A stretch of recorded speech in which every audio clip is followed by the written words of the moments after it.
Bienvenidos y bienvenidas a su programa La Tribuna. Gracias a todas las personas que desde ya se conectan a este programa. Y hoy traemos una invitada pero muy especial. Vamos a estar tocando un tema muy interesante. Tenemos a Lourdes Palacios, que es del Comité de Familiares de Personas presas y perseguidas políticas en El Salvador. Lourdes, bienvenida. Muchas gracias por este espacio y a la tribuna, a todo el equipo que hace posible que nos vean desde otras partes del mundo y también aquí en el país.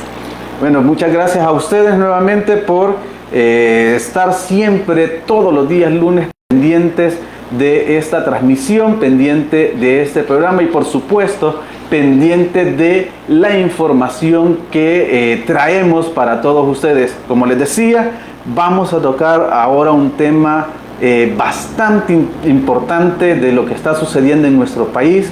Tiene que ver con todo este tema, Lourdes, de la judicialización de la política, de cómo se persigue a personas por criterios políticos o se mete presas a personas por criterios políticos y no necesariamente por criterios legales o judiciales.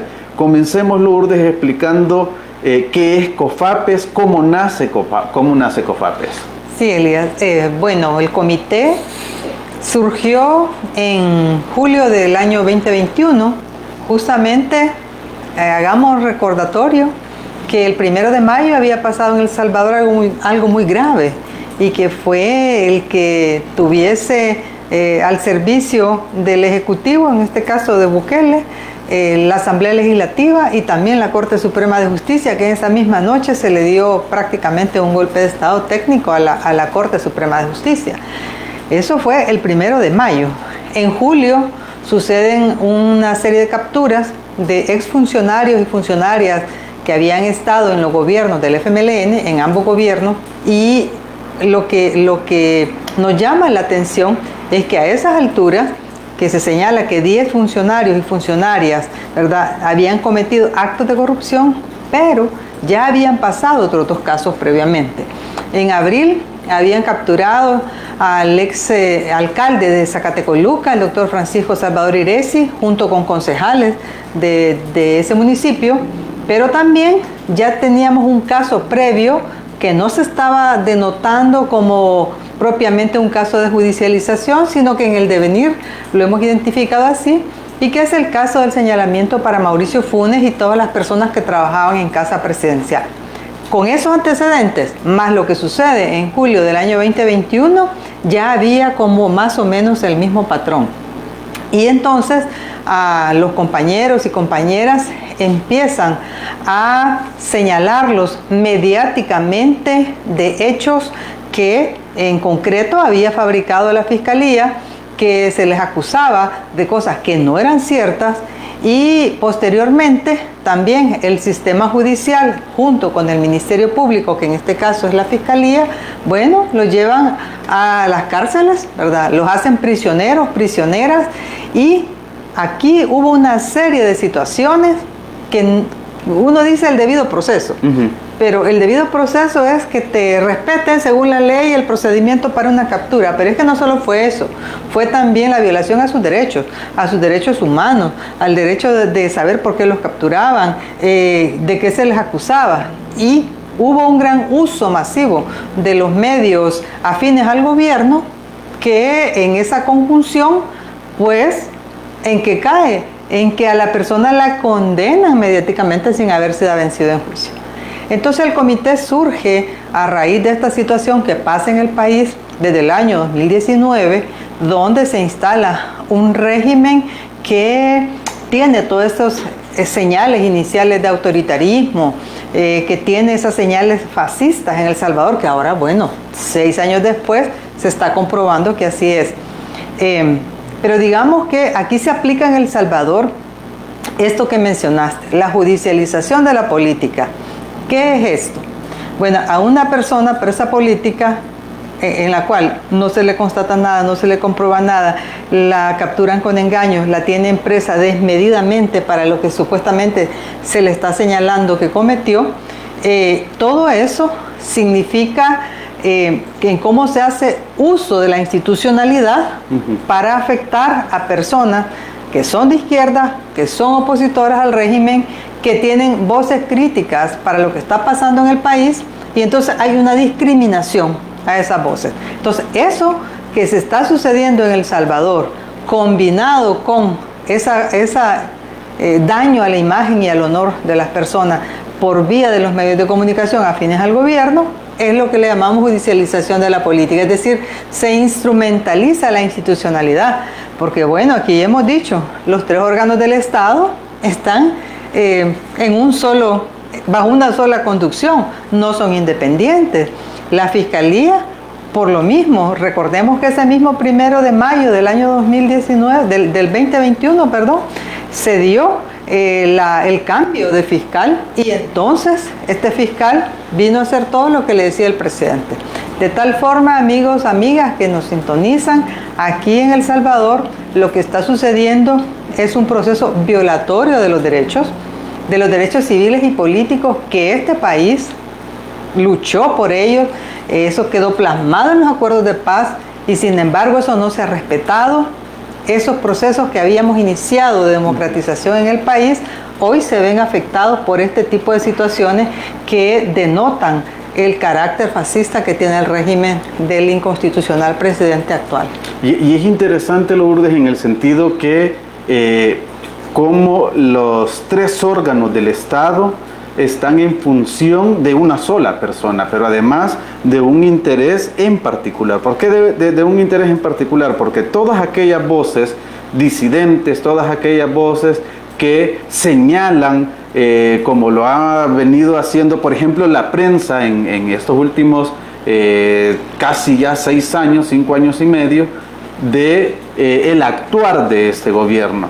Por un lado, los señalamientos de corrupción, el enriquecimiento ilícito, etcétera, etcétera, pero también cómo el Estado, a través de su aparato, o el gobierno o el oficialismo, a través de su aparato estatal, monta toda una campaña mediática en contra de una persona para desprestigiarla y, en términos prácticos, es condenada mediáticamente sin que haya sido vencida en juicio. Esto es muy grave. Así es, y tenemos el ejemplo, el caso del compañero Mauricio Ramírez Landaverde, exministro de Justicia y Seguridad, que está enfrentando ahora la situación en tribunales.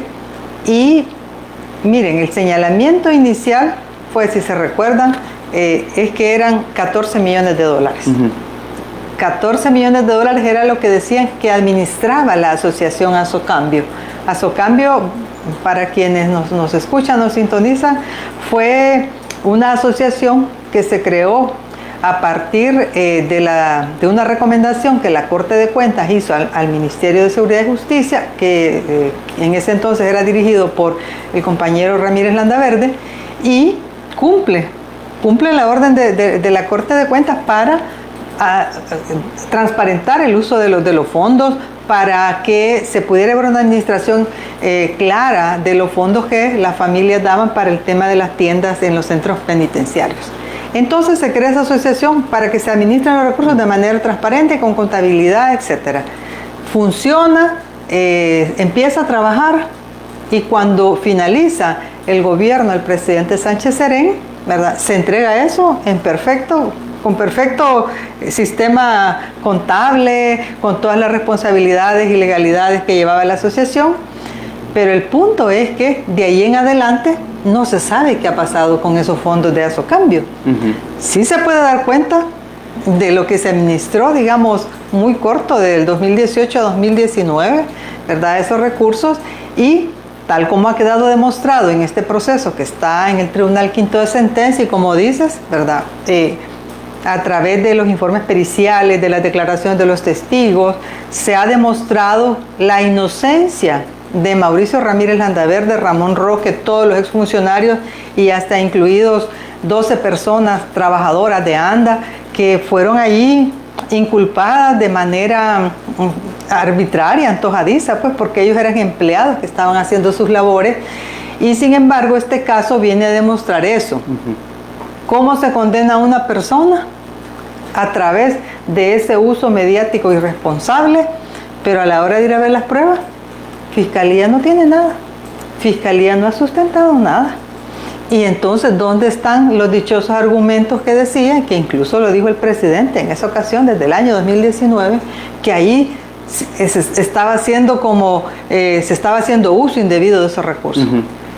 Está comprobado que ni un centavo de azocambio fue a parar a ninguna de las cuentas personales de nuestros compañeros, que tampoco ha habido un uso indebido en el manejo de los recursos, porque después ya decían que no es corrupción, no es eso, sino que ustedes manejaron mal los fondos y compraron una cosa en vez de otra. Tampoco, porque todo eso está documentado. Entonces se le ha desbaratado a la Fiscalía esa situación. No hay por donde quieran, digamos, señalarle a Mauricio y a Ramón Roque el uso indebido de los recursos. Y entonces, ¿qué esperamos? Que la sentencia sea absolutoria, que ellos salgan libres, porque ha quedado hasta con los informes periciales de la misma Corte de Cuentas de la República, bueno, que lo hizo también la Fiscalía, ha quedado demostrado que allí no ha habido ningún mal manejo de recursos, que ese fue un uso mediático que se hizo para desprestigiar a los funcionarios de los gobiernos del FMLN, pero esto va un poco más allá del día. Porque uno puede pensar, bueno, es Mauricio Ramón. No, aquí hay un conjunto de personas que en los registros de COFAPES, entre presos políticos y personas perseguidas políticas, estamos hablando de 92 personas que son de izquierda. ¿Verdad? Gente que le han señalado cosas, y ahí decimos el uso utilitario, la instrumentalización de las instituciones, porque viene Providad, inventa que entonces la casa de la compañera Lorena Peña, a saber cómo la obtuvo, cuando esa casa era de los papás, por ejemplo, ¿verdad? Por ejemplo. Y entonces señalan y pasan el informe a Corte Plena, y la Corte Plena, ¿quién la puso? Ellos mismos. Ellos mismos. Entonces viene la Corte y lo pasa después a que le investigue la Fiscalía. Ven cómo se hace un uso indebido de las instituciones y que no actúan también con independencia. De tal manera que esta situación no es solamente para una persona o este conjunto de compañeros y compañeras, sino que lo que pretende en el fondo es como querer engañar a la ciudadanía, engañar a la población salvadoreña de estos sucesos, pero además porque veníamos en una ruta en el país, después de los acuerdos de paz, para impulsar estos procesos democráticos de transformaciones en las alcaldías del FMLN, en los dos gobiernos del FMLN, donde pues sí, los hechos son los que hablan y los números son los que dicen que se redujo la pobreza, se disminuyó la desigualdad, se cubrió a la población con la vacunación, se disminuyó las personas analfabetas. Es decir, todo eso que se estaba construyendo en El Salvador, hoy es cortado de tajo.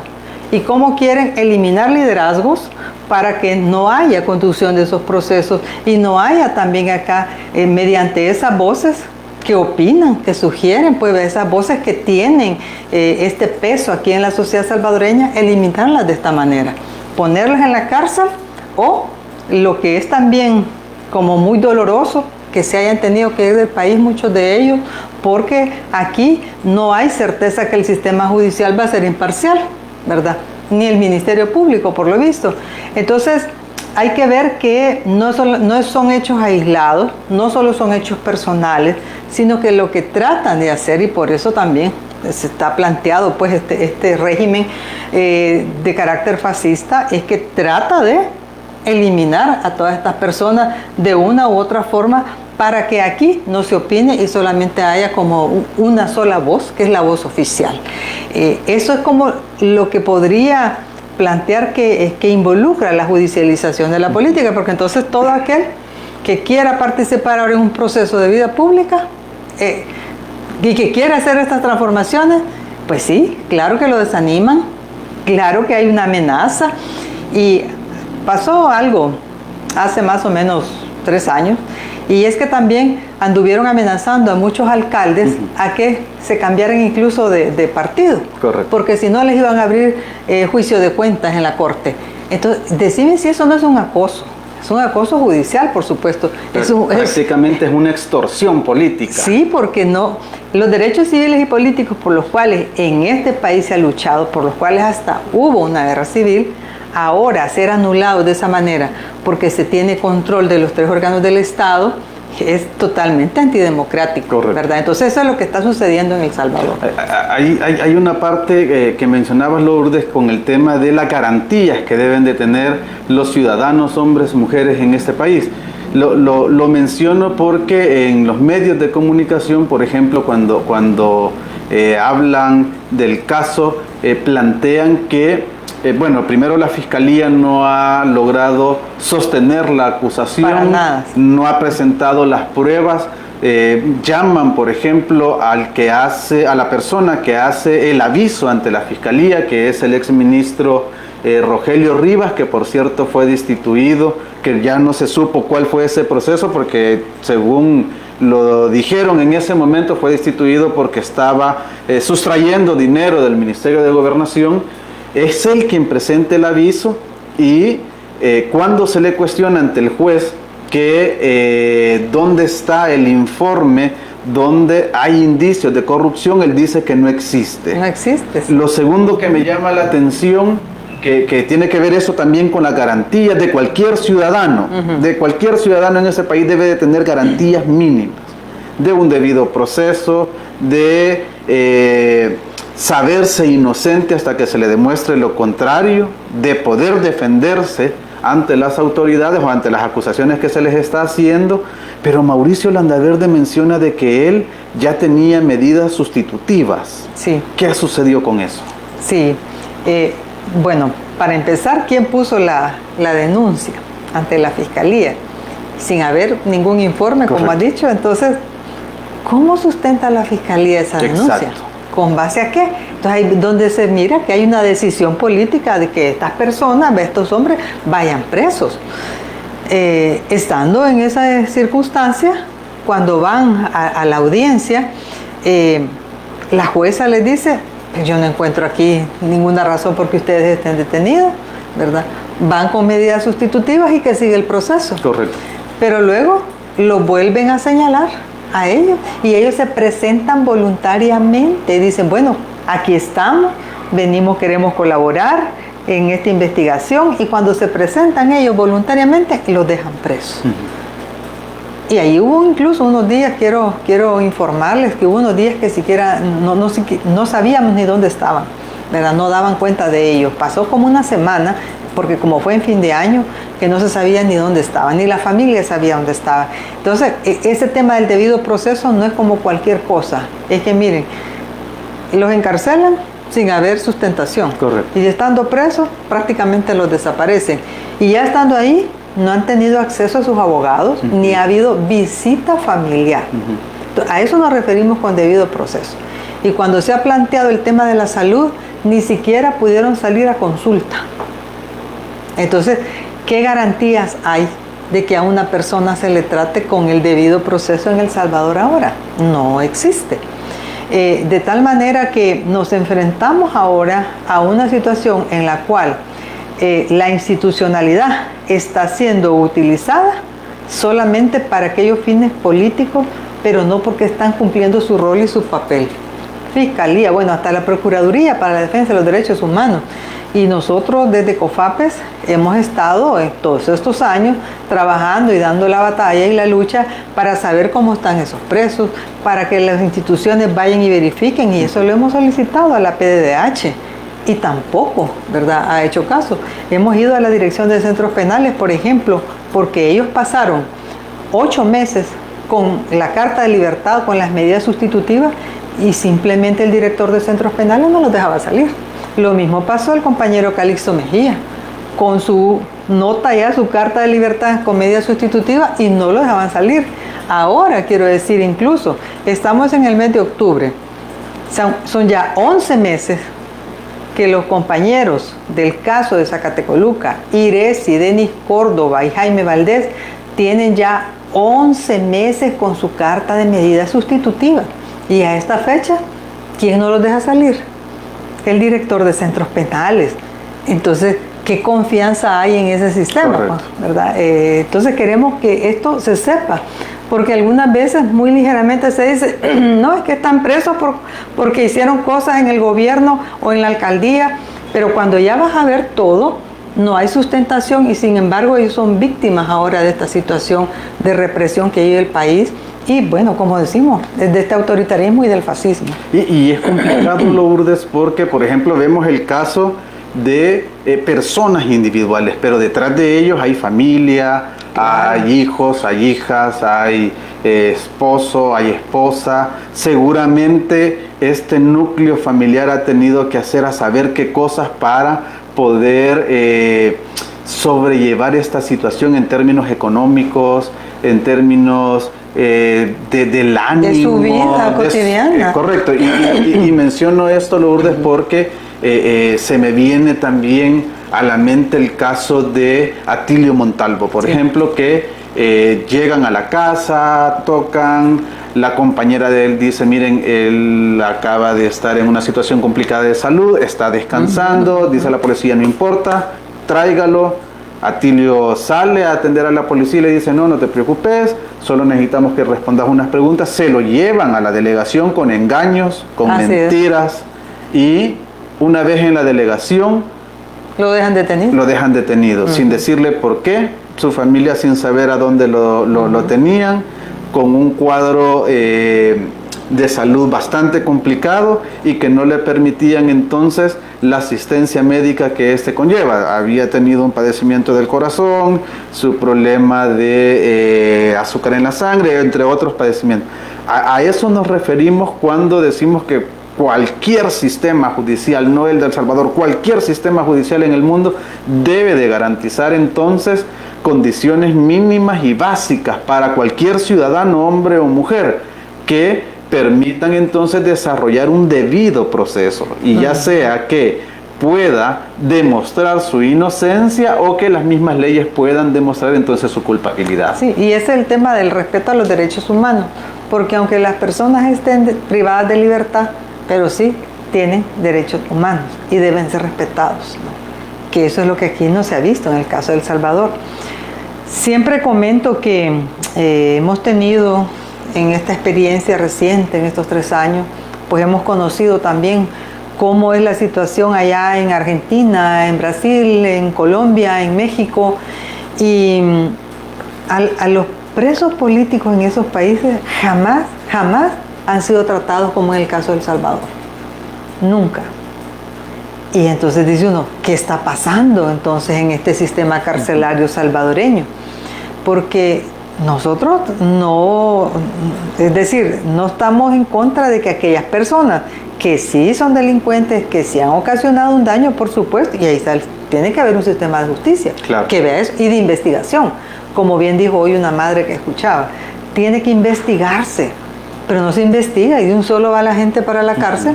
Personas inocentes no tienen nada que ver, y en el caso de los presos políticos han pasado esa situación. Eso es engaño. Vaya, me mencionas el caso de Atilio, efectivamente, que es, digamos, una de las personas que tiene una situación, una condición muy crítica actualmente y que no le dan las medidas sustitutivas, a pesar de ya haberse solicitado. Entonces, ¿de qué sistema hablamos? ¿Verdad? Por un lado. Pero por otro, cuando hablamos de las cartas de libertad también, ¿en cuál país del mundo no se respeta una resolución judicial? ¿Verdad? Eso lo comentamos con abogados de otros países y no les cabe en la cabeza cómo es que aquí se puede hacer eso, que tiene esta explicación. Que cuando hablamos de esta judicialización de la política es para apartar, como hemos dicho, discriminar por razones ideológicas a aquellas personas que han tenido un desempeño en la política, que han hecho transformaciones, pero que también han querido dar un giro a este sistema, ¿verdad? El avance hacia la justicia social, todo eso ahora es eliminado de esta forma. Entonces, ahí no importa, ¿verdad? O sea, lo que se quiere es eliminar y ahí va el proceso. No importa, y le dicen a la fiscalía cree este delito, inventa este otro, porque en el caso de los compañeros que fueron capturados entre el 30 y 31 de mayo, que son los dirigentes de la Alianza del Salvador en Paz, allí hubo mucho engaño, pero además delitos que cómo se ocurre que van a ser pertenecientes a organizaciones terroristas. Sí. O sea que va en incremento la fabricación de delitos, ¿verdad? De cosas que a la hora que se tiene que ir a ver a los tribunales no existen. Como se demostró en el caso de los compañeros de Zacatecoluca, como se ha demostrado en el caso de las personas que están en el caso de Mauricio Funes, como se ha demostrado en el caso de Mauricio Ramírez Landaverde, que no hay esos delitos, no existen. Correcto. Entonces ahí viene después, y cuando hablamos de esa instrumentalización, mira, en el caso de todas las personas que están en el caso de ex capres de Mauricio Funes, ya tienen 10 meses en que no se conoce la resolución judicial. Terminó la vista pública, terminó, y no hay una resolución judicial. ¿Y cómo es que están esas personas con arresto domiciliar y no hay una resolución judicial y simplemente el tiempo pasa y no hay fecha?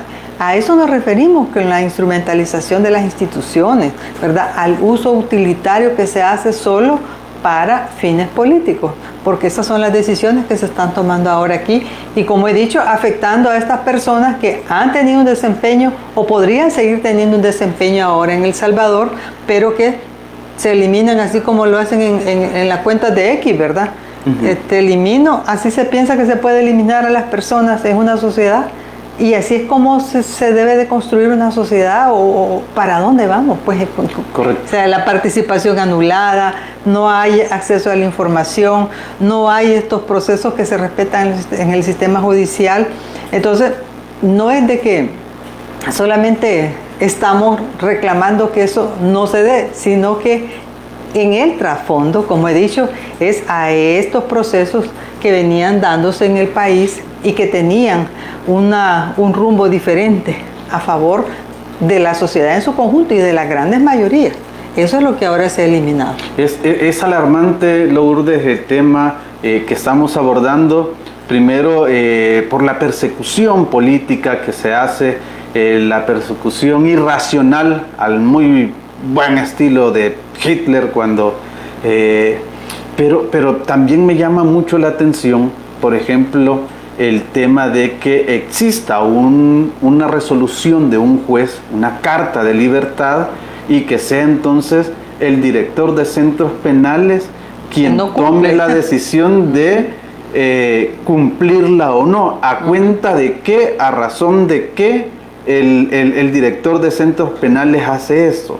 Porque no debería o no podría hacerlo si el sistema judicial funcionara en este país. Estamos enfrentando entonces un sistema judicial corrupto, un sistema judicial a las órdenes, hincado a el oficialismo en este país, y eso es muy alarmante. Lourdes, ustedes han visto la posibilidad de hacer valer estos derechos o hacer estas denuncias, ya que El Salvador también es firmante de tratados internacionales. Sí, claro que sí, porque aquí ya no hay forma.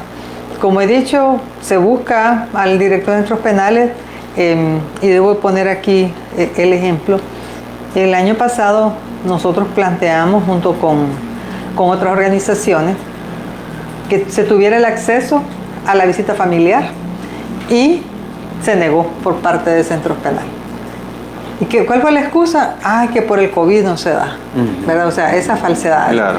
Entonces uno busca aquí, busca en la PDH, como he dicho, en la Fiscalía, no hay nada, y entonces efectivamente hay que hacer uso de las instancias internacionales para esas denuncias, y animamos a la población a que no se queden callados, a que hagamos valer nuestros derechos, a que si no es aquí también sea a nivel internacional como se pueda mover esta situación, porque no es posible que sigamos viviendo en este estado de cosas de manera indefinida. Ok, perfecto. Bueno, Lourdes, lastimosamente el tiempo se nos ha terminado. Quiero agradecerte por acompañarnos esta noche. Realmente Ha sido muy, pero muy interesante conocer lo que está sucediendo alrededor de las personas perseguidas o presas políticamente en El Salvador. ¿Cómo no?